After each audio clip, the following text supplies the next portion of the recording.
Mahigit 1,000 pamilya ang naging benepisyaryo ng programang pagkalinga at serbisyo, handog ni Member of Parliament Dr. Hashemi Nur Dilangalen sa mga residente ng Barangay Malingaw, Kadayangan, Special Geographic Area, BARMM.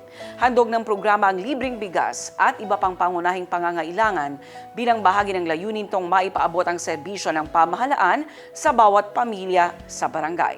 Ang Partners in Peace and Progress story sa report.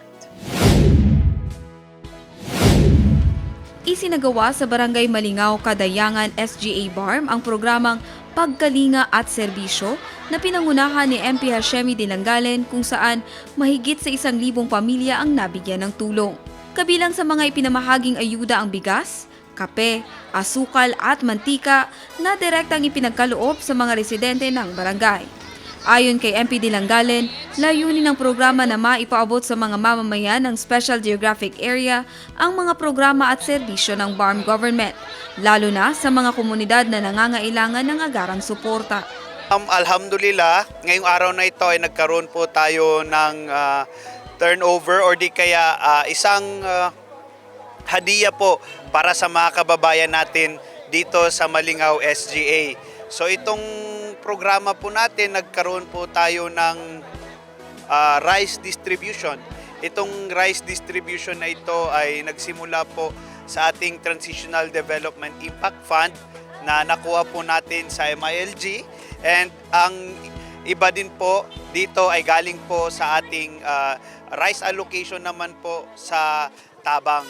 So alhamdulillah, ito ay ating pagbigay serbisyo po sa ating pinanggalingan. Ako po ay nagpapasalamat sa ating Chief Minister Abdul Rauf Makakua, at syempre po dahil siya rin po ang minister ng MILG, ito po ay hindi may sakatuparan kung hindi po dahil sa kanyang political will, and tayo po dito na mga Member of Parliament tayo po ay naging tulay po para may paabot ang serbisyo na hinahangad po ng ating Chief Minister.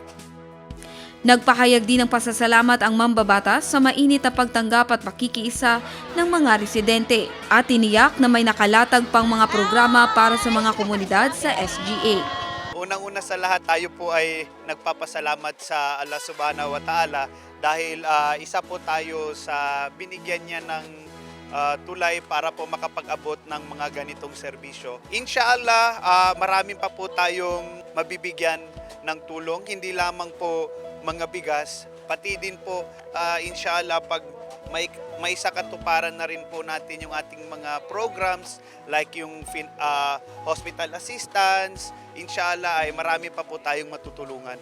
Sabi ko lang po ay maraming salamat po dahil sa biyaya na binigyan nila sa amin, na malaking tulong na po sa amin para po sa aming paparating na Ramadan po. Nagpahayag din ng pasasalamat ang Barangay Chairman ng Malingaw sa patuloy na suporta ni MP Dilangalen. Ang aming ma-reaction lang kay MP ay lubos na nagpapasalamat po kami dahil sa Barangay Malingaw, kami po ang napili niya na bibigyan ng hadiah o ayuda na ganitong karami.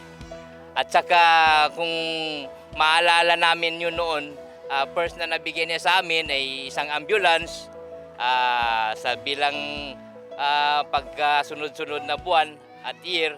Nabigyan din kami ng multipurpose building, covered court, children park, at saka marami pang iba na hindi pa nakarating sa amin barangay. Ayan po ang aming masasabi lang kay MP. Maraming salamat po MP Doc Hashemi Nur Dilangalen at sa kanyang pamilya at saka sa mga staff rin niya na lubos na mga masigasig na mga staff. Kaya kung wala ang staff niya, wala rin siyang katambal na kasama. Jen Garcia, iMinds, Philippines.